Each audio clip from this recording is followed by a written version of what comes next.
Oz, we are back. It's been a couple days.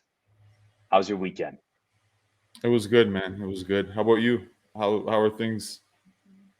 Things are good. My buddies and I went fishing in Augustów area of Poland. Caught no fish, uh, but we did have a great time. Ate well, drank a lot of honey beers and honey wines, and hammocked. It was fun. I'll show you That's some good. pictures after. Nice, nice.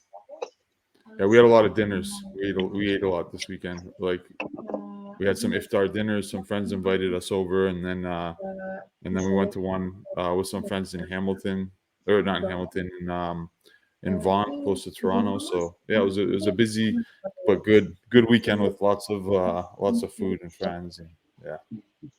That's what I like to hear, Oz. How's the fast going? You're looking well rested, at peace.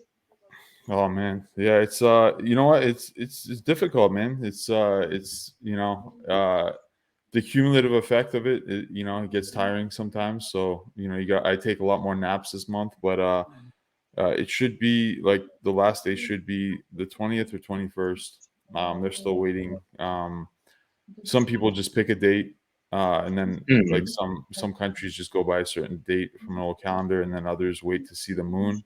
And so when Mm. Saudi sees the moon, they're gonna know what day it is. So Nice. And overall, how are you feeling? Has it been like? Are you losing weight? yeah, I Anything lost. on that Yeah, front? I lost maybe. I think I lost.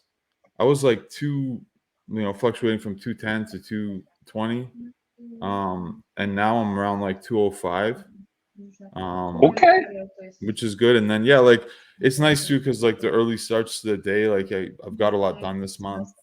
So although um although I'm not as productive for as long hours, in the hours Hmm.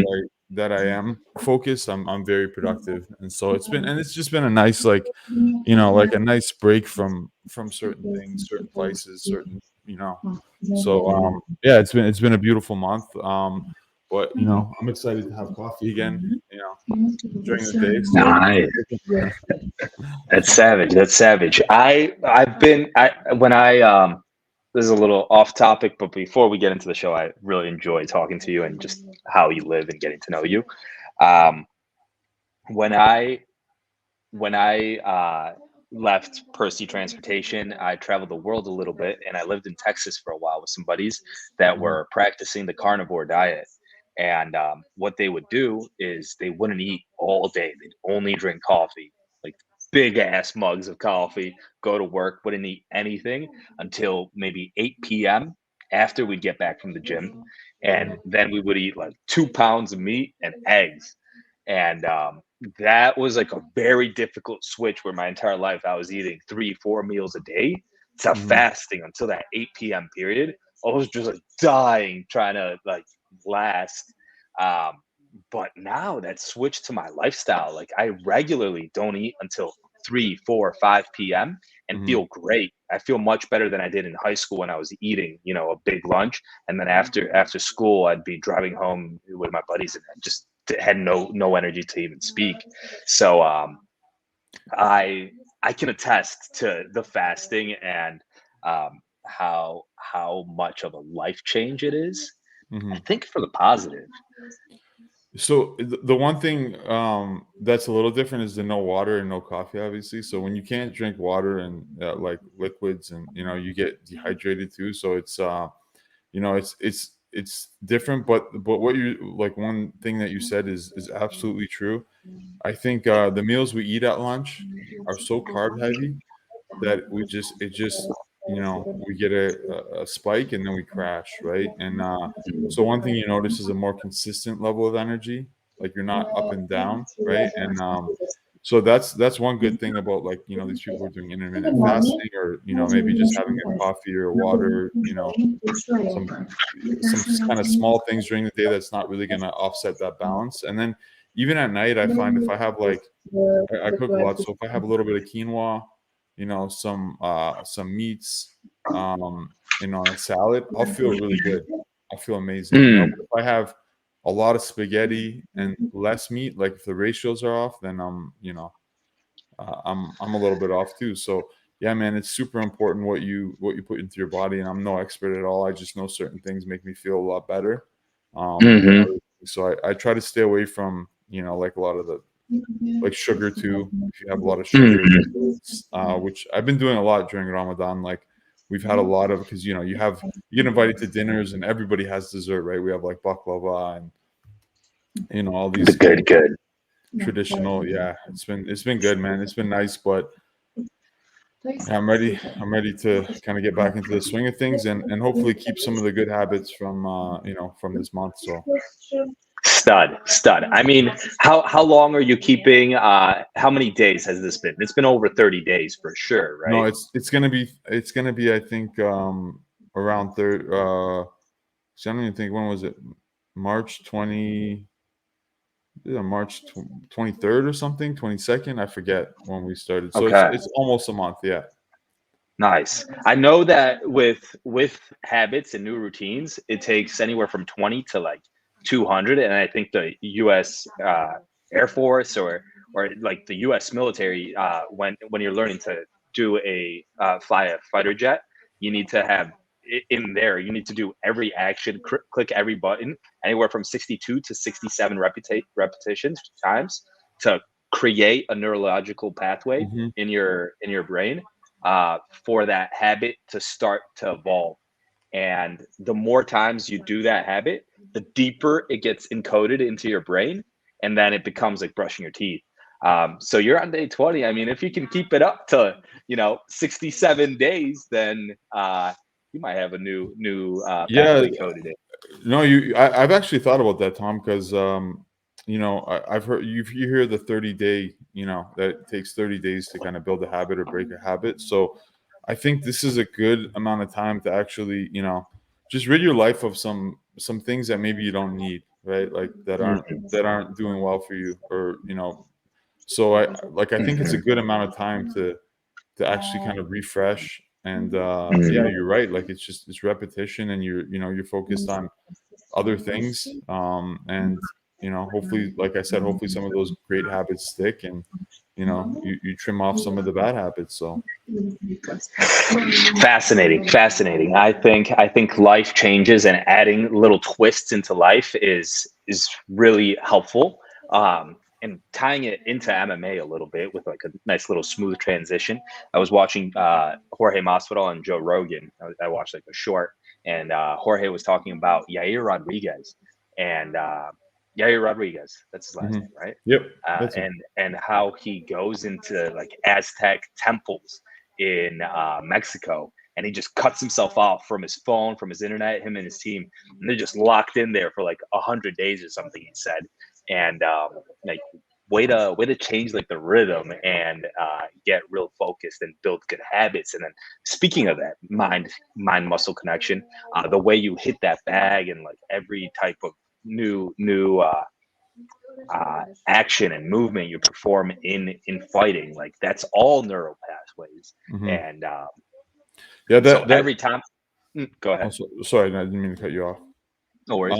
No, I was saying, yeah, I heard that too, and I thought, like, good for Yair Rodriguez. Like, listen, some people are good with moderation, right? And some people can control their focus, or they can do what they need to do, and still, do whatever after. And then there's some of us, and I'll throw myself, maybe in the middle, but more leaning towards this category, is those of us who sometimes just need to cut things off completely because we don't really have as much control. And one like stupid example, right, is during COVID, this Call of Duty game, right, like Warzone. Run it with the boys. Like, I mean, we have 30, 40, 20, teenagers that are all friends, family. Everybody's on playing, right? Oh, that's sick, dude. Yeah, so we're all like, keeping contact. So that was like Mhm. something I got addicted to during COVID. And then Mhm. even just recently, like, just I have a few groups of friends, and like, we just die laughing. Like, it's just the most ridiculous thing. Like, if we recorded this, we'd probably get canceled, but everybody would laugh. So it's funny, right? But I had to delete Should the definitely game. do it one time. Yeah. No, I had to delete the game during this month because I said, you know what, like this is gonna, especially because I can't eat, and I'm I'm gonna be like in this state where I want to occupy the time, and so I was like, yeah, no, I deleted the game and just said this is not a good thing for this month, and it's probably not a good thing just in general, right? Like you play 2 hours a night, you Fascinating. could be focused on something else.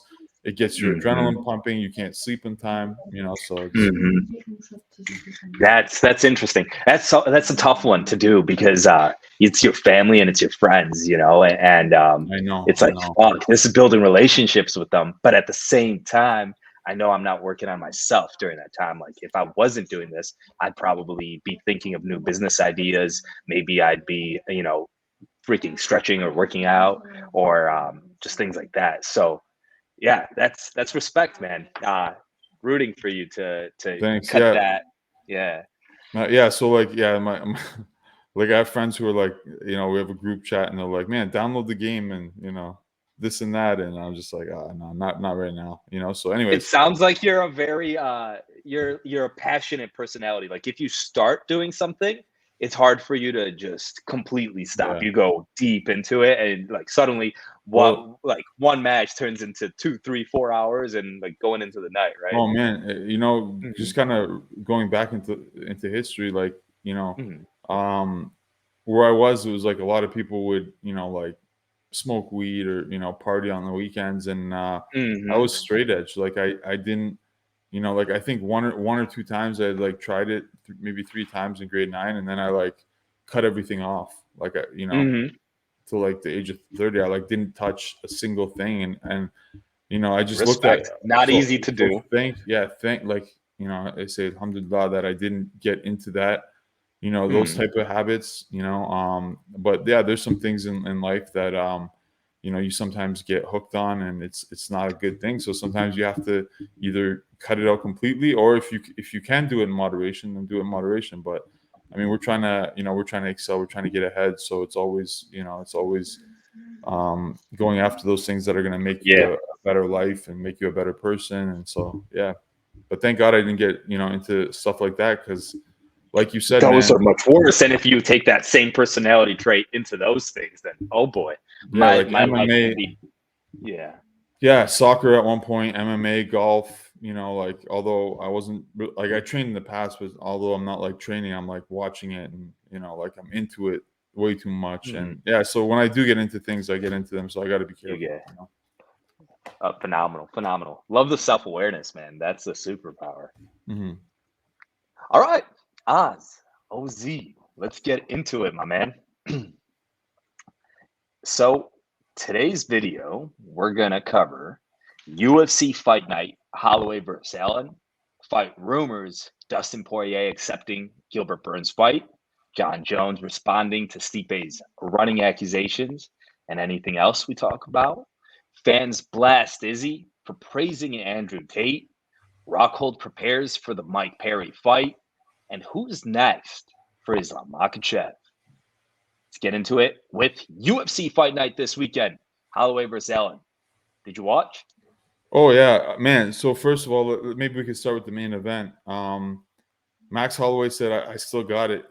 I'm still here." And I was one of, I'm going to be honest, I was one of those people that thought Max Holloway lost focus, right?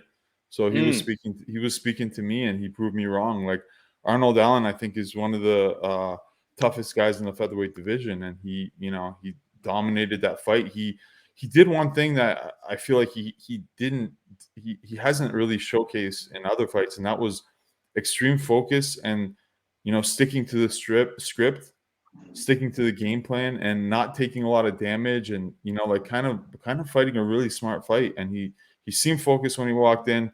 He was throwing more kicks. He threw some spinning attacks. So I thought he fought a good fight. And I know Arnold Allen, and Max Holloway's chin. Like I think Arnold Allen mm. hits really hard. And props to Arnold Allen too, because he was in there against a really good Max Holloway. And he didn't it wasn't like a total landslide, right? Like it was, I think I would have gave Allen maybe the The second, battle. yeah, the last round he kind of like put his foot on the gas too. But yeah, amazing fight for both guys. And as MMA Talk showed, nothing but respect between the two guys as well, right? Like both just classy gentlemen, class acts. Never really you have to talk your shit. You have to, you got to say what's on your mind. You got to say, I'm going to win. I'm going to smash this guy, this, that, and the other. But, at the end of the day, it was all love and respect, so. When it's all said and done.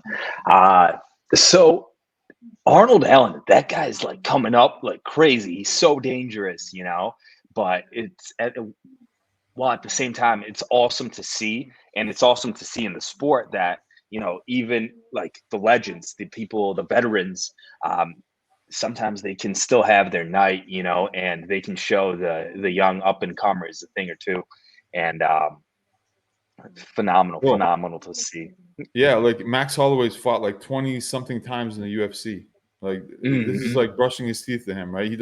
I doubt he gets the same jitters. He's got those repetitions. Yeah, man, he's got in those reps. So I doubt he's as nervous going in, and that experience is different, man. It's just a different level. Like Arnold Allen received criticism for not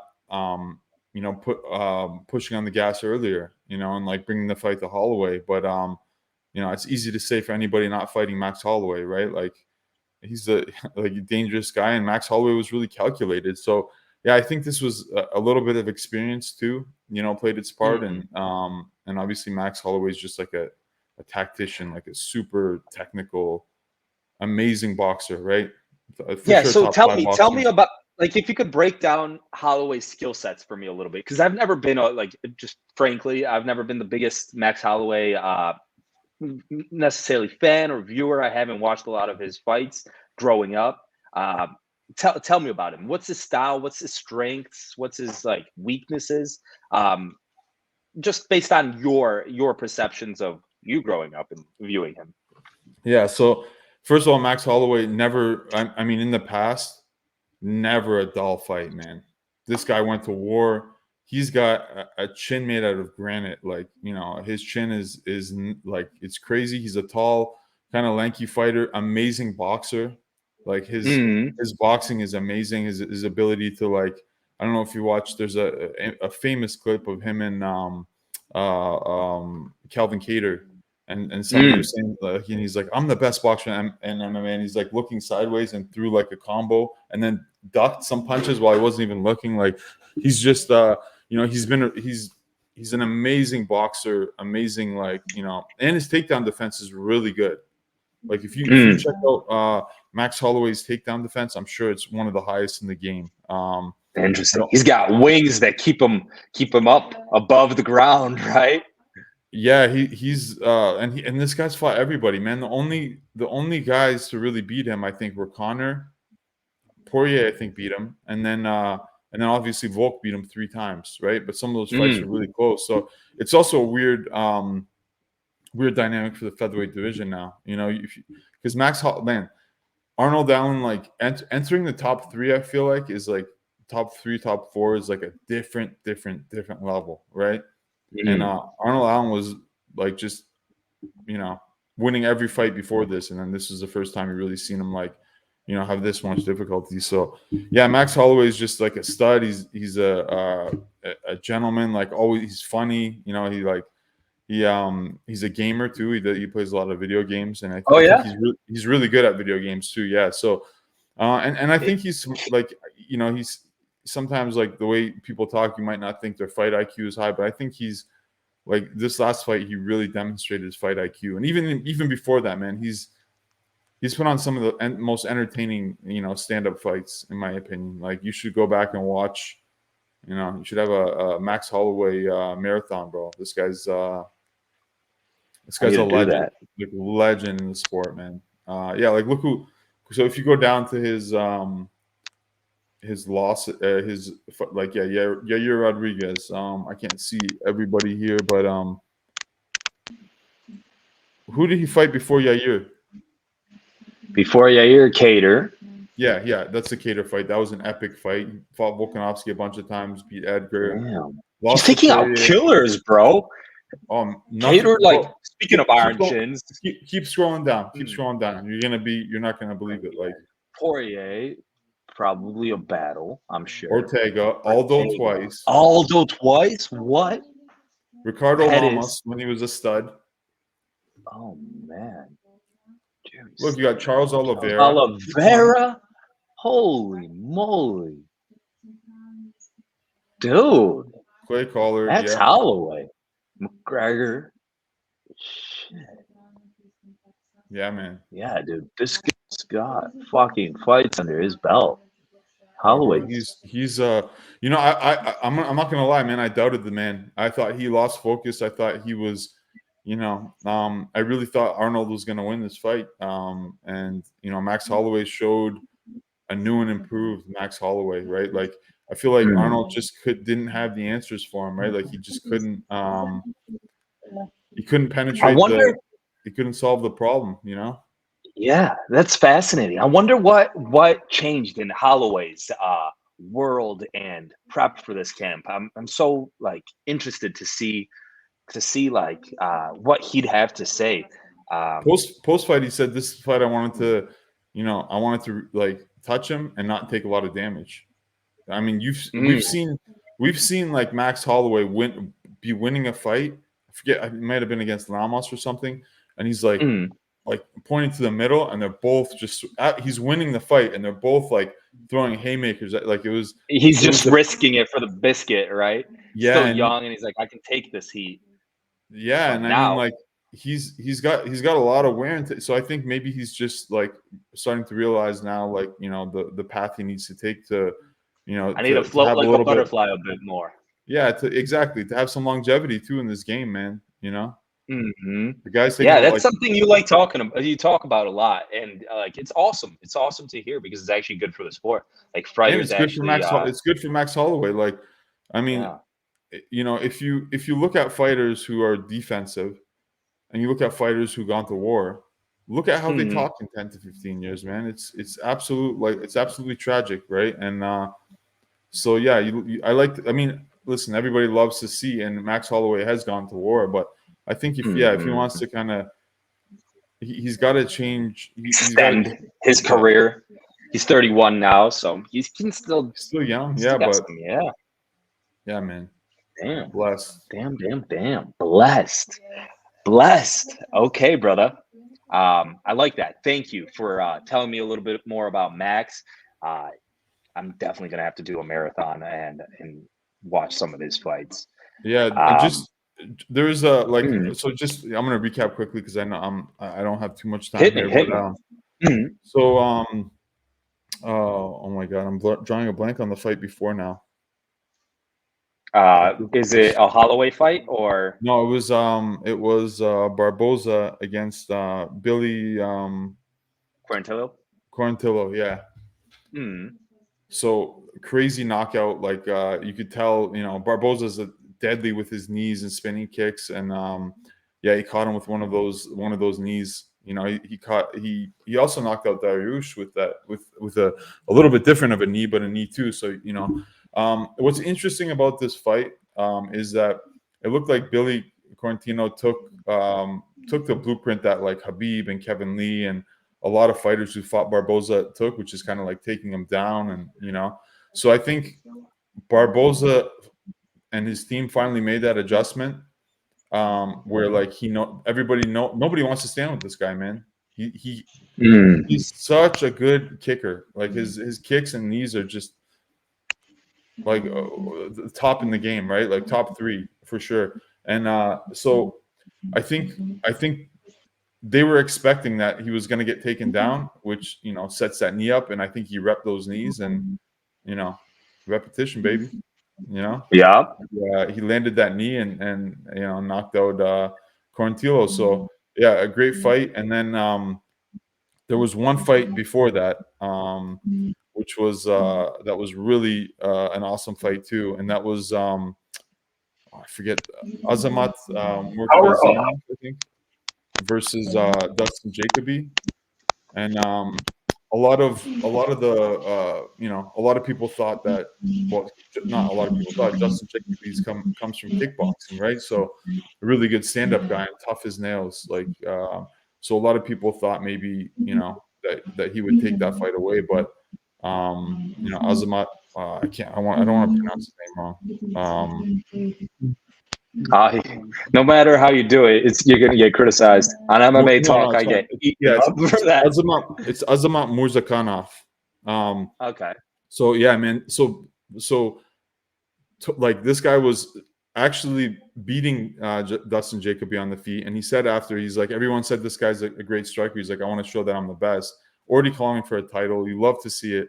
And he broke his arm in the second or third round, his left arm. So he only had he only had his lead arm. And so like, showed that determination. Like when you see somebody not quit, fucking fought with a broken arm. That's fucking crazy. Yeah, so like a warrior, and he's already calling for top 10. Dustin Jacoby was top 15. So he's making a run for the belt, and he's well-rounded, man. And like these fighters from the Kafkas, that have the core wrestling, sambo, and then can strike are deadly combination. Like very scary. So gonna be excited to see who he fights next. I think he won by KO in his first fight too in the UFC. So watch out for Azamat Murzakanov. Azamat Murzakanov. Damn, man. Interesting. Okay, recapping UFC Kansas City. What are your emotions? What are your feelings on this one? Yeah, it was a good fight. Like just the kind of three fights that we just mentioned. I think those all had a little bit of everything. It had a fight go to decision. A guy fighting with a broken arm in a stand-up battle. Had a knee KO. I'm trying to think of Chris who fought Clay. Was it Clay Guida? Yeah, Clay Guida fought, and then man, I'm forgetting everybody's name right now. But who did Chris Gutierrez lose to? Clay Guida, Rafa Garcia, Chris Gutierrez, Pedro Munoz. Yeah, Pedro Munoz. That's who it was. Sorry. Yeah, so Pedro Munoz, against what's the name? I actually didn't get to see that fight. I was leaving against Gutierrez. Yeah, but yeah, he won that decision. So I mean, the last three fights that I watched were great. Did you see the Iwan Kutabala versus Tanner Boser fight by chance? No, I didn't. I wasn't too like. I guess that was a KO too. It's the first Kutalaba KO in a while. I think he's lost like twice to Ankalaev. He lost to a few other guys too. I think he's got like 3 or 4 losses in his last 5 fights. Yeah, he's been. But that's life, right? Sometimes you go through up, sometimes you go through down. Like, great example. Yeah. I'm just gonna go. I don't really criticize too many fighters, but I think his antics before the fight, where he'd be like, act like crazy guy. Like I never really Hulk. Yeah. Like it just didn't resonate with me. I never really liked that type of thing, unless you're just starching if you're starching everybody, it's different, but anyways, I don't want to it's 100%, but like we see it with Izzy, right? He after his defeat, he came in a lot more focused and like serious for this next one, and I think that plays a role. But like sure.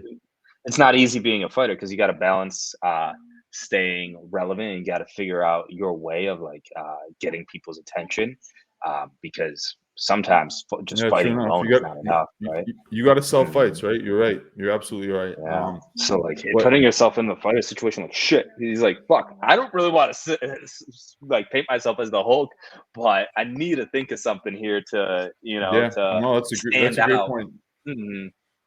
Yeah, you're right. And what? And for someone like me now, I want to see him lose. So I'm a little bit. I'm emotionally invested, no matter what, right? So yeah. No, great point. And I mean, I still feel the way I feel, but I can understand it a little bit more, I guess.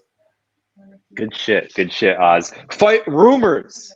Dustin Poirier accepts Gilbert Burns' fight offer if the money is there. Burns recently tweeted, "All due respect, Dustin. I know you are a dog. May 6th, I suppose to fight Bilal for #1 contender. I just think me and you will be an amazing fight. Nothing but respect. Poor Bilal, man. Well, Bilal's ready for a fight, but he's all, like Ramadan. Just it's still kind of here, so he's you'd like to see him get maybe a month or two after. But Gilbert Burns is a good fight at 170. When they call out, like, I know Poirier is a big 155er, but I don't like this call outs. Tell me, I don't know. what do you think? Do you think it's a little bit ridiculous? It's not ridiculous, and actually, I think it could be a decent fight. But I mean, what's the point? Like, Dustin Poirier is ranked in the 155 division, right? Like, I heard a rumor on the weekend. It was just on a social media thing, but that Dariush said that he has to fight Charles. So this all happened because the Charles Oliveira Beneil Dariush fight fell through, right? And now switch up. People are trying to find other opportunities. It's postponed, and it's actually going to be in Canada. It's going to be in Vancouver, which is like the opposite coast. But so I think they're trying to fill they're trying to save the card with a fight like this. And I mean, Durinho and Poirier are two really big names. I think it actually does more numbers. I don't know. I don't know how much numbers Poirier does versus someone like Bilal Muhammad, but both good fights. I think I'd rather see Burns fight Bilal Muhammad because I think that's like, if Bilal gets over that test, then like what else do you throw at the bull? He's fighting for the belt next, right? And if Burns wins that fight too, that's a tough fight, right? Like, the only other person who can fight is Colby. Yeah, the only other person he can fight is Colby. So I think for Burns, calling out Poirier is, it's good for the legacy. It's good for the mantle if you win, but it's a tough fight. Poirier's a dog, but it doesn't make that much sense, like, for the 170-pound, welterweight division. Yeah, it feels like Bilal's makes more sense, but there's definitely other elements that Gilbert has in mind: money, fame, legacy, etc. Good. I like it. Yeah, I love both guys, though. I love both guys, like Gilbert Burns and Unreal, both like just studs. Would be a sick fight, but it would be a sick fight, man. We can't have everything happen. We can't have everything. We'll see, man. Like, this will be a war. Gilbert Burns takes him down, I think. But Gilbert Burns' hands are heavy too, man. But I think Poirier is just a different piece. Poirier is just a different piece on the feet, man. That's right. That's true. John Jones responds to Stipe's running accusations. So the Stipe watched a clip of Dana White on the McAfee show. I can never say his last name, and that's one that I get criticized for a lot. But Stipe watched the video, and Dana was kind of saying that how Jones has kind of gone MIA a little bit, and Stipe interpreted that as bit of Jones potentially running, and John Jones responded with, "I ain't running, man. I'm just chilling a little bit." Let's find his Twitter here real quick. Have you seen this? Yeah, I saw the interaction, and then I saw Jones say, like, kind of hinting at retirement fight at Madison Square Gardens in his home state against Makachev. I think it's a good move because if you want to leave your legacy in the sport, I think it's a safe matchup. It's still a tough fight. I know I said I don't want to see Stipe, fighting, but I think if he, like, has another win against somebody like Stipe Miocic, then all of a sudden you're undefeated your whole career, and you retire as a GOAT. Like, like you're like, nobody has as many title defenses, right? Like,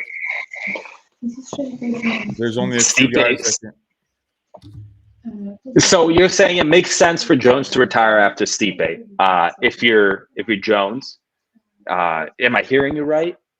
I'm just saying for his legacy, if he continues to, like, you know, if he fights like guys like Ankalaev, and he fights like other heavyweights, I think he's in a, or wait, is that light heavyweight? Am I getting this confused right now? No, Ankalaev is light He's light. heavyweight. Yeah, Yeah, he's he's light with heavyweight. Bogdanovich. Never mind. But like So let me take that heavyweight. back. If he fights, yeah, he is light heavyweight, because that's yeah, it is. Bogdanovich So, and the rest. but yeah, but still, like the heavyweight division, there's some. Yeah, Pavlovich is heavyweight, right? Yeah, he's the one that's freaking Yeah, crushing like bricks knockout power. Bro, that's a really hard fight for John Jones, in my opinion. Like, John Jones is a really good wrestler too, but yeah, Pavlovich just looks you know. So I'm just saying, I think it's a smart move to fight someone like Stipe and then ride off into the sunset undefeated in what, 12 years or whatever it is.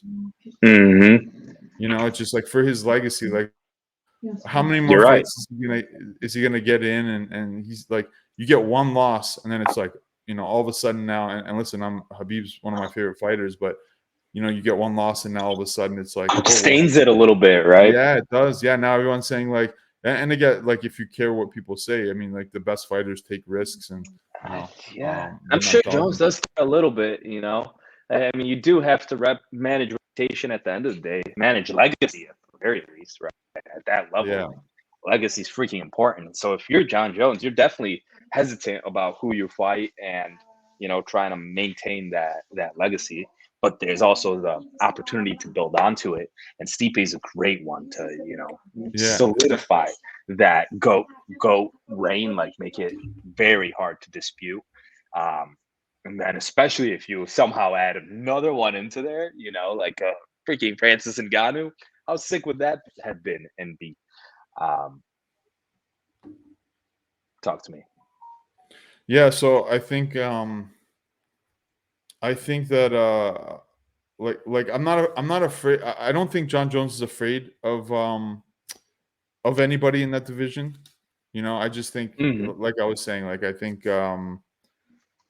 that it's the smartest way to ride off into the sunset, least risk. You're right. Sorry, You're I had a message that I had to look at, but is that your question? I actually kind of missed the question for the first time. If you're tight on time, just let me know whenever, Oz. We're doing this. No. I had to. Oh snap! You know what? I think you got muted or something. Hello, check 1 2. Check your mic. Check your mic. I can't hear you. Check. Get something on my end.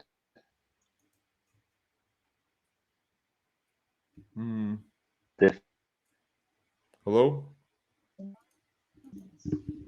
Hello. Oh, can you hear me now? My mic's working. Not hearing you. Not hearing you.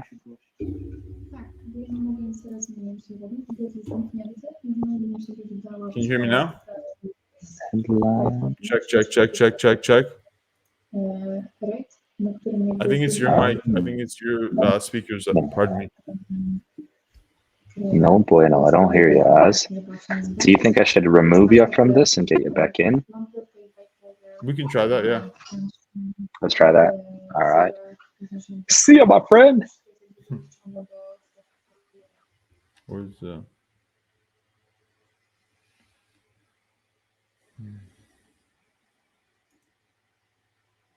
Just give Tom a second to log back in here. Yeah, I don't know. What do you guys think on, you know, what should John Jones do next?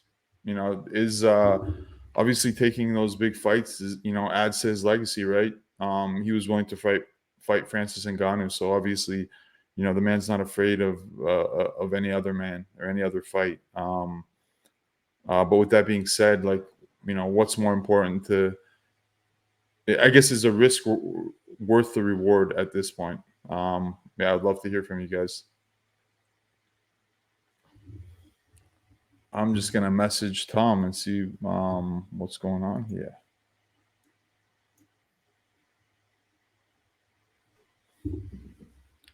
There he is. Can you hear me now? We back. I hear you loud and clear. I think it was after. I might have poor internet here today. Yeah, I think you do. It You keeps hear me it's okay? cutting out. It's a little choppy right now. No worries. It's a little choppy So yeah, I right think now. we could put the Okay.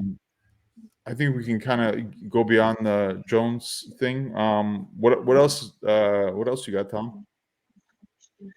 What else do we have? We have fans blasting Israel Adesanya for praising Andrew Tate, Jordan Peterson, and people that are just overall making an impact on men, positive impact on men. I would argue, to put my bias into it. Mm-hmm.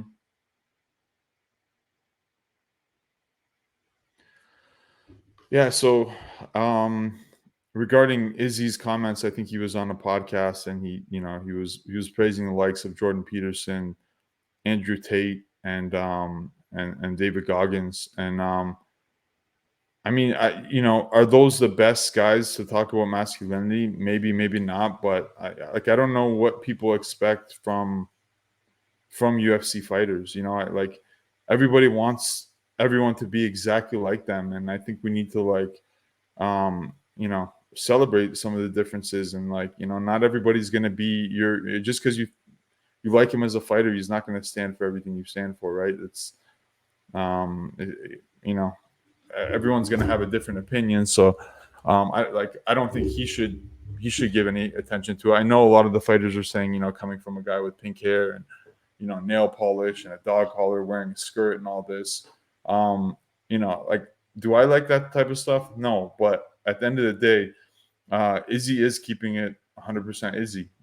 Like it doesn't seem like he's fronting. He doesn't seem like he's acting, and that's one thing I actually don't respect as much as when people act and they try to play a certain type of role, and try to act a certain way, whether it's the tough guy or the heel or this or that. Like I don't love it as much, right? I like when people are kind of authentic and you can feel that authenticity, and you can connect with them on some points. Obviously, man, even some of my favorite fighters, they could be from the same country, they could be, same everything, they could look like me and whatever, but then we're gonna have differing opinions. I don't know why people are so it seems like there's such a divide these days, and everybody's kind of becoming radicalized to each side, and everybody has an opinion, everybody's an expert because they saw 3 memes that are um, uh, justifying or giving credit to their side. So yes, Tom, I was just saying that everybody wants their favorite fighter to kind of have the same belief system, this, that, and the other. And I was just saying, like, at the end of the day, Izzy is authentic, right? Like, whether I agree with what he does or not, like, he is him. He's not. It doesn't seem like an act, and I Mhm. respect that more than when people act. When people are like, oh, I'm the tough guy, or I'm this, or I'm that, and they play a character. I just don't like. For me, as my style, it just doesn't. I don't resonate with that. So You know, uh, I agree with you. Being authentic is so important. I mean, it's probably the best way to live life. It's much less stressful, I'm sure, and it's going to be better for what you're, etc. It's easier, right? Um, also, it goes to show that I mean, he's one of the greatest stars in the one of the greatest stars in the realm, I'd say, at least in the UFC realm space for sure. Um, and also debatably a legend, but a lot of it has been him being genuinely authentic and him resonating with a shit ton of people. And like on MMA Talk, we recently showed a lot of hate that he received, and he did receive a lot of hate for those comments of him supporting, or not even supporting, just saying like, "Yo, I don't think these guys are bad for the world necessarily," and he got a lot of hate for it. But a lot of times I feel like that hate might be coming from a minority, and just like the normal, like maybe not normal, but just average people that are also his fans, and like the majority of his fan base, they probably just don't go out there and comment that like, yeah, I freaking agree with you 100%. Like I'm sure there's a lot of them, but like me, I didn't go out there and comment, I freaking love you, Izzy, or I didn't, criticize. I think that's like how the great majority feels, but a lot of times the minority, they kind of break through and they make the headlines and they make a lot of noise. Yeah. So on MMA Talk, you guys showed some of the responses, and like one that I respected was like, yeah, like they were like, yeah, I agree with you, but I don't think these guys are the guys, to go to define masculinity or whatever. I don't like. I hate having these talks even just because it's so annoying, and like you can't there doesn't seem to be anybody with like in the middle, kind of looking both ways and saying, everyone's becoming radicalized, right? So his fans like, and just a lot of people are like, oh, how can you say that? Oh, that's so offensive. Like everybody's, and then you have the other side who are just like, oh yeah, like it's just so annoying to even have these conversations. So, but I respect that one comment that said like, you know what, I agree with you. They are, there is a lot of things that are kind of trying to strip away, certain maybe gender roles or masculine. But maybe these guys aren't the guys that are experts on this, right? Like, and I can agree with that too. But at the end of the day, I don't care. Like, it's Izzy's thoughts, man. Like, who cares? The guy feels a certain way. Like, why can't we feel a certain way? I don't know. Why do I have to, believe what you believe, Tom, or believe what Izzy believes? Like, who cares? You're right. You know what I mean? Like, these are fighters. These aren't philosophers. Like, and like what do you even? Why do you even care what he's saying? Like, are you gonna, like crucify the guy for what he says about race car driving, or or like surfing? Like, who cares? Like, it's his opinion. Like, people just are too. This topic bugs me. I think just because from both sides, it's just so annoying. Like I feel like I can't talk to anybody about this topic because I get annoyed. Like from both ways, you know what I mean? Because people usually have like, even I find myself like where I would consider myself a little bit more like open-minded and left-leaning. It's getting so crazy now that it's even igniting me a little bit sometimes, and I'm going this way or that way on certain topics, and I'm like, what am I doing? Like, this is all just noise from people who are not, who haven't done their homework, who, like, who cares kind of type thing.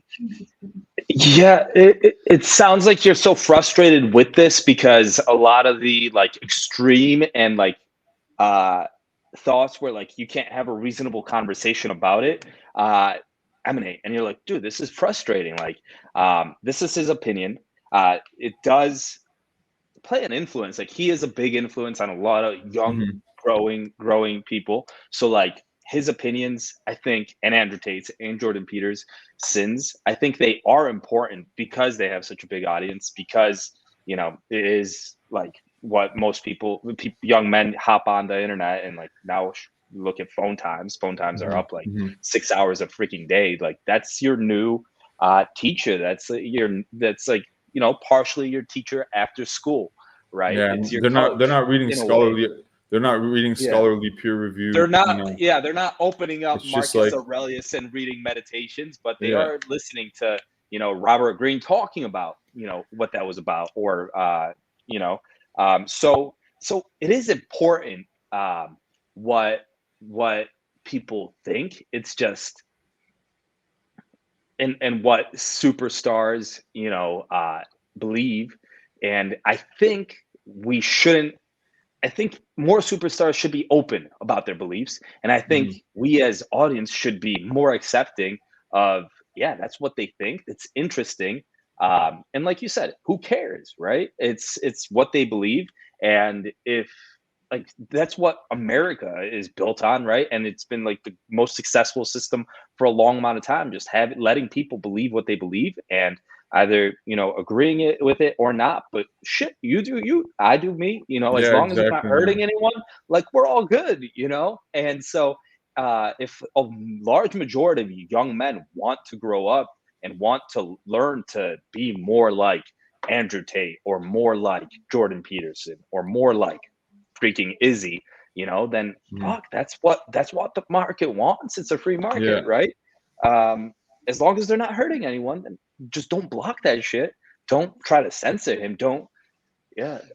So yeah, but like if you want to stop being his fan because you disagree with yeah, I guess, him, and I was yeah. making reference to a Mhm. comment like earlier that was like, Mhm. you know, okay, they're like, I agree with you, but I don't think these guys are the experts. Like, I thought that was a great comment because you're not just saying like, oh, how, you know, you're not just. It's not like it's just a defensive emotional response. You're saying like, yeah, and you know, but there's other things too that you need to consider. Like maybe these guys aren't the most qualified, or maybe they are. Like whatever you believe, but I just like when people come with like some substance, and I guess I'm just annoyed with the same rhetoric. You know what I mean? The same old like it's the same meme. You know, it's just like literally. I think where we're going is like short YouTube clips and TikTok and memes. Like that's Yeah. When there that's should what. be conversations about it and delving deep into it, right? And why is it like this and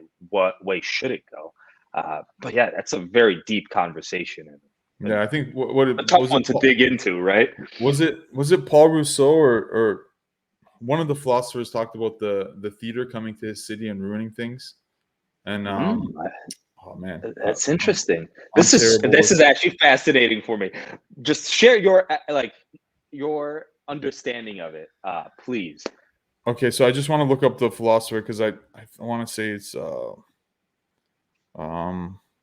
The So theater. basically, I'll tell you the premise and then I'll try to find the name because I can't remember the name and I feel But so the theater dumb. came to my city and it kind of ruined everything. And I'm guessing this is So the basically, what year. he was saying, Hmm, yeah, well, basically what he was saying is he was saying like if the theater comes to his city, he was saying that it's going to kind of ruin the culture of the city, and that eventually people based on like these actors and you know actresses whatever are going to be more revered than politicians, and they're going to become politicians, right? 100%. It's happening. Yeah, it's happened It's already. happened historically too, right? Yeah, I don't know what I think it's of theater and arts. What is I'm trying to find this man, and I'm This kind of quote. mad at It's a myself. fascinating quote, but I think it doesn't matter that much. I think you just tell me what that means to you, and Well, um, I mean, it's exactly like it doesn't matter. Like to me, it doesn't matter who's right. It matters like who's most likable or charismatic or who people can. It's almost like who can be like how good are you at manipulating and how good are you at like you know like look at comedians, man. Like everybody wants to hear from a comedian because it's funny. It makes you laugh. Like mm, it it makes you feel a certain way. So I guess what I'm saying is like it's come to this point where people lose sight of like the substance and it's all about other things now, right? And so and like what was it the greatest argument against democracy is an average conversation with a 5-minute conversation with the average voter, right? I think it was mm, Winston Churchill that said that. Bro, my interesting. memory's so bad, but anyways, Dude, but you're crushing it. Like with this knowledge, I'm loving it. no, Yeah, I and I'm just sure like someday someone will correct us on these things, and we'll yeah, learn. We'll all learn from I think it's it. Mm. Hobbes or Rousseau that was the philosopher that talked about the theater coming to this town and how basically it was going to end up being politicians and like or sorry, these famous people are going to be the politicians, and I think that's where we're at. Like social media stars are the ones that are kind of dictating and like they're the ones Influencing kind things, of they're the ones kind of influencing culture. exactly and what are the But who are pos- the experts, Oz? Like you that yeah. comment that you read just for like tit for tat debate, whatever. He mentioned experts. Like who are the who's a different expert out there? That's a good point too, and that's something that COVID totally destroyed me Mhm. on. Is Like the that I real experts should also be on YouTube talking about it, right? And yeah, but if they're the experts, if they they would don't come up to the top. but if they're No. not as like there was I think his name was Michael Oberstein or Oberman. He was a Mhm. epidemiologist out of the U.S. and he talked a lot about COVID, and he was right about so many things, but he wasn't a fascinated. He wasn't like His style beyond of speech yeah wasn't yeah as beyond that community. mm, Like he's not. I mean, he was on Rogan, I think too, even. okay. But I mean, beyond that, he wasn't. he wasn't getting that exposure. Why? Because he's, he just doesn't have the things, like, I think people want that fame and that notoriety, and they want to. But even having the YouTube platform is something very hard to achieve, and so if you are an expert, to get there, you need to leverage either podcasters and people with an audience to bring you on. But it's good that there's like that YouTube allows for, and like YouTube and Rumble allow for a lot of people to talk and a lot of eyes. But yeah, I guess it's good. It's good in some places, and like, even I was going to say the COVID thing, like a lot of things were debunked, right? A lot of what the experts said about, this, that, and the other. Exactly. So like, right? the experts. So who is the expert? What caused so much mind fucking a lot of people? Because like, now you can't really trust the experts, even because people that weren't the experts turned out to be right, and the experts turned out to be lying. So like, it's more nuanced than that. Even like, there's, like, having worked in healthcare and having reported on COVID and all these things, like, it's so easy to say after the fact, when everybody quarantined and all this stuff happened to prevent it, to say like, oh, it was nothing. Well, we sat at home for months. Like, what impact did that have? Maybe it wouldn't have been. Maybe it would have been something So it's so easy, like, and it's so late. Like, the arguments made for, like, the COVID's another one of the most annoying subjects to me on earth. But I was wrong about a lot of things. But we need to talk about these things. We do. Yeah, I just, this bad character trait of mine that I get impatient and frustrated with people. But like, for example, I was arguing about the vaccine. So the vaccine in the second variant, okay, so not Omicron, the second variant was showing us that you were less likely to go to the emerge, you were less likely to be admitted, you were less likely to end up in the ICU, and you were less likely to die from a COVID complication, right? Now, the numbers were like, absolutely, like, there was no debate on the numbers. So the vaccine did help in that instance, and probably anything before it would have helped. When Omicron came around, then somebody saw, oh, okay, this isn't really helping the spread, or it's not helping certain things, like certain indicators it wasn't having the same impact as it was when they had the Delta variant, right, where it was like really, and Delta variant was bad, like people were getting messed up with long-term lung issues. So, but if you ask somebody, they're just like, oh, the vaccine's a hoax, right? And yeah, like, did they, the way they rolled it out, the way they did a lot of things, the way they tried to make money from it was wrong. But you can't just say like it was all a scam. Yes. There's a middle ground, right? Yeah, there's a middle ground, and like, no one really knows did it? Yeah, even me. Now evidence is coming that it did accidentally come from China, right?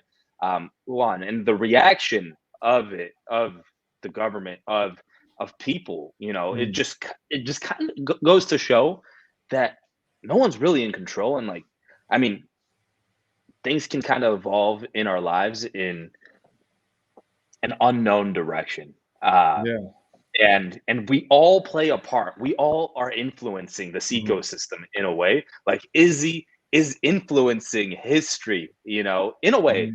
No, he is. We all are, right? Whether people's history, at least, like my history, having watched that, it's influencing my history. His story. I think it's deep topic.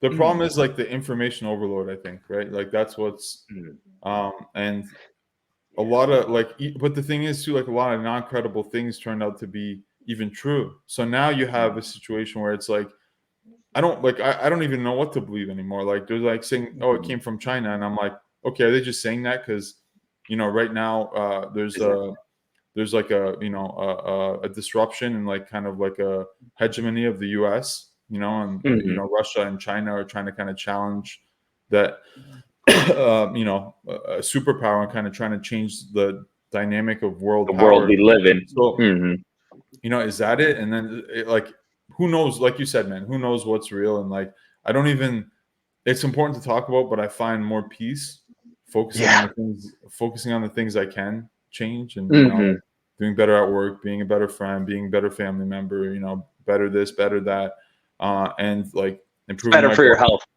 improving my golf swing, like laughing more. Like I don't like, people are like, oh my God, there might be World War III. I'm like, what am I going to do? Like, what do you want me to do? Yeah. I can't do anything. Like, I'm going to continue to, wake up early, 6 a.m., do a podcast, start working, hopefully crush work, have a nice meal with friends or family and loved ones, and repeat, baby. Just try to do the things that can impact my life. I don't care. Just hope that shit goes well, right? Yeah. You can't do anything. Like you're literally like, it's kind of beyond us unless you have the mental strength to fight that fight. And I lost that. I don't want to. I think it's a little bit of purpose and like discovering your purpose, and also, aligning of like what is most important to you and stuff. And 100%, it's balance. You only have X amount of time on this earth, and you can't get all caught up in just that, right? But I think what this all, like, tell me if this would summarize this entire difficult conversation into like a few sentences. I think what we're trying to say is where focus goes, energy flows, and results always show. So a lot of focus is going into, these conversations. This world is changing, etc. And, the nuclear, like, it's getting all dangerous with the war and stuff. And I just like to, I know that we as people with our ideas can freaking invent nuclear bombs, like freaking dinosaurs existed. And if we wanted to, if we put that same amount of focus that we put into all this hate, this war, this worry, this etc., but if we put it into things like freaking genetically modifying trees to be as big as skyscrapers and living in tree skyscrapers that make the world a better place, like, I can't invent it alone, but if freaking ideas and attention starts going into it, someone and people will start thinking about it, and then boom, suddenly you get an Elon Musk that freaking makes you something that's good for the world, right? And rapidly changes things.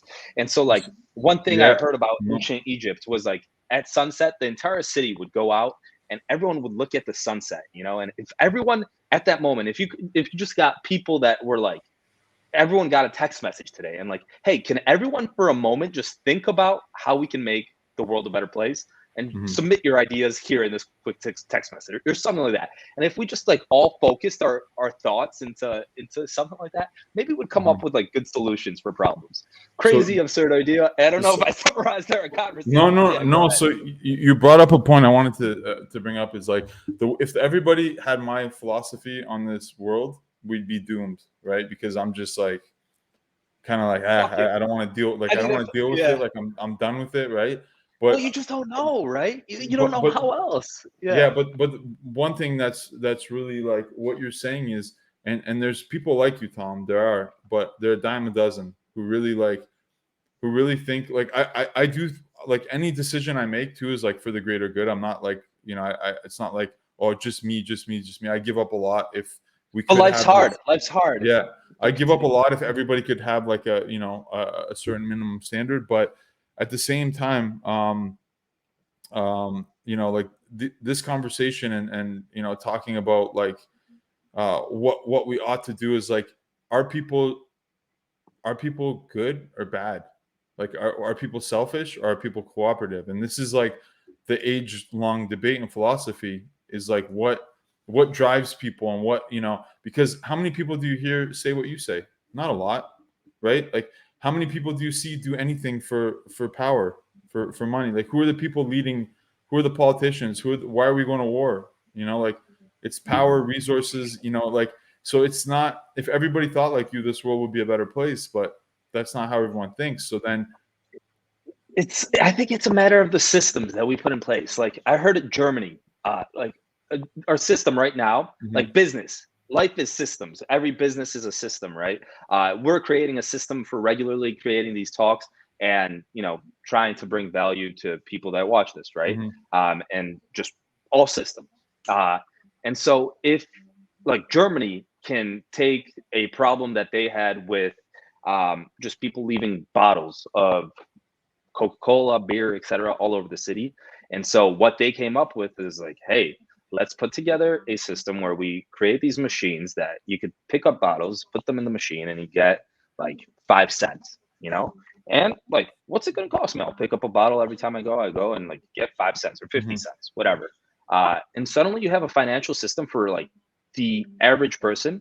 Just be like, shit, I want to make some money. It'll make my life easier, and I'm making the world a better place too. Yeah. Fuck yeah. And that's a system that incentivizes you to do good things for the world. If you had a system on your phone that just kind of like, sparks debate or votes or thoughts, like shit, that's the way we need to be thinking, I think. Yeah. And what you're saying works, I Is that think.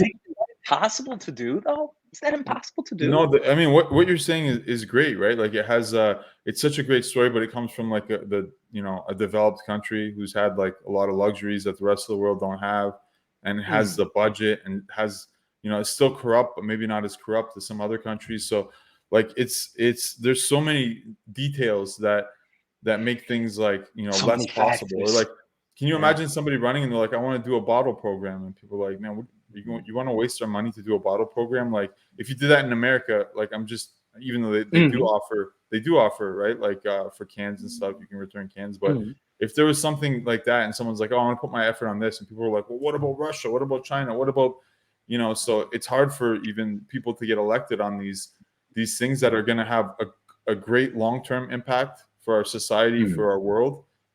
They're focused on, the next year. They're focused on me. Gas prices are high. Like that's what people care about more. Again, I'm overgeneralizing, I'm oversimplifying, but that's what gets people elected, I think, in a lot of countries. But I agree with you. If I think about what ought to be, I'm with you. I'm with you, bro. Like 100%. But when I look at the state of nature, I'm not as optimistic. You know what I mean? I love your optimism. Like we need people who are optimistic and who come with solutions, and are not just like, like I'm just done with this. Like, so we need people like you. Like don't take what I'm saying, in a wrong way. No, 100%. I mean, you're saying that, people aren't perfect, and it's hard to motivate people to think in a way that's better for the world and their business. 100%. And usually people come and think about themselves first, because it's just natural. Like you need to think about yourself first so you can be happy, so your family can be happy. And so like, yeah, that's the way we're wired. But yeah, difficult talk. I'd love to continue this conversation during another talk, but we got life to live, baby. What's next for Islam Makachev? Oh yeah, so this was I heard online, like, so everyone I think is under the opinion that it's Charles Oliveira versus Beneil Dariush, and the timeline I think still fits because it's July, and then we heard Islam's fighting in Abu Dhabi, I think in October, right? So I did hear a rumor that he might fight Dustin Poirier, but I think that was just a rumor. I think he'll likely get the winner of Charles, and actually, if Beneil wins, I think he'll get Beneil in that fight. If Oliveira wins, I don't know. I don't know what fight they do next. They might actually do Dustin Poirier versus Islam next if Poirier doesn't fight Burns. So yeah, it's there's a lot of options, I guess, and Volk's fighting Yair, so he's out. I mean, Islam posted as an Islam fan, how would you want it ideally to play out for him this year? I want him to go up to 170, take that strap. Ooh. Do you think he can do it now? Man, again, right now, favorite active fighter, and like just an amazing guy, like really humble, nice, like good role model. Yeah, funny. Making the world a better place in a way, in his own little way. Exactly, but to go up to a different division and fight somebody like Leon Edwards is not it's not an easy task, but I think he has the style to do it. I just don't know, like, it's just like that unknown of him, like how much stronger will Leon be than him? I don't know, like maybe it's not as much as I think, but I would love nothing more than for him to go up to 170, take that strap, and just like You'd like to see him fight Leon, or would you like to see someone else become champ and then better for Islam's legacy. Like if you're Islam and you're building the best, I think fighting Leon is the best bet, because if you look at Kamaru, Colby, you look at some of the other 170 pounders, they're really good grapplers and wrestlers too. So I think he has the best chance at 170. Like if you went got that strap and then just vacated it, it would be I'm self-interested in his story, his legacy, his storyline, and then just kind of keep going back down to 155 as long as he can. And then I mean, this is it's a tall task, right? What if? Yeah, but that's what I would love for Islam Makachev. Like that would be unreal if this guy can go up to 170, snatch that belt, come back down, fight Beneil or fight somebody else. Like if Oliveira wins, there's so many unknowns, man. Like as soon as a fight's made, it just kills like 10 options, right? Just like a domino. It's like chess. Yeah. It's like chess. One move here, it eliminates 1,000 million options. I don't know how many, but a fuck ton. And it opens up. That's right. I think that's accurate. That's awesome, man. Yeah, I mean, Islam can definitely still make a run at GOAT if like some crazy things happen. Very tall task with the likes of he's already up there. We've been talking greatest of all time. Yeah, we've been talking about it here too a lot. Like the 155 pound, 170 pound. This 170 pound division is very interesting again. You know what I mean? It's very, very interesting. So like I think there's a lot of options now. 155, 170. Even 185 is getting somewhat interesting, but not as competitive, I think, as 170 and 155. But yeah, there's a lot going on in those and 145, man, because you got Volk who can jump up, and he had a good showing against Islam, right? So there's another fight in the future. If he runs through Yair and Islam wins his next fight, maybe they do number 2. I mean, a lot of people will be excited to see it this time in Abu Dhabi. This time with the proper amount of time to recover, and I think people are going to be shocked because I think Islam is going to really put the beats on him. That's my prediction. You heard it here first. 100%. If that happens, that'll be sick. And if it doesn't happen, oh well. Oz, anything else on your mind? No, man. I think not too much has changed. Like because a fight night usually doesn't have like title contenders, although Holloway winning does put him, in a spot again to potentially challenge for the title. But I don't think too many things changed in the state of nature of we're mainly focused on UFC here, so I don't think too much has changed in UFC that there's any like real big shifts, right? Whereas like when we had that title fight a few weeks back, it was when we UFC 287, that changed things. That changed the state of nature, right? So I think we're kind of like kind of status quo week in terms of like things that are I think the next absolutely. Pavlovich is fighting Blades, I think either this week or next week. And then when's the next big UFC? And then May 6th we have Aljamain versus Cejudo. So that's gonna be that's gonna be sick. Yeah, we got some cool battles coming up. Yeah, Bricks versus Blades, you're saying, and Aljamain the backpack, Triple C. Yeah, man. Yeah, so those will kind of like You said you were gonna have a sick prediction or sick thoughts on once Aljo and Triple C come up. Yeah, I mean, once we get closer to the fight, I'm gonna watch tape and I'm proud. I'm excited, man. Life is beautiful. Thank you, Oz. All right, thank you coming on to talk on the MMA Talk Show. Take care, brother. Be safe. Ciao.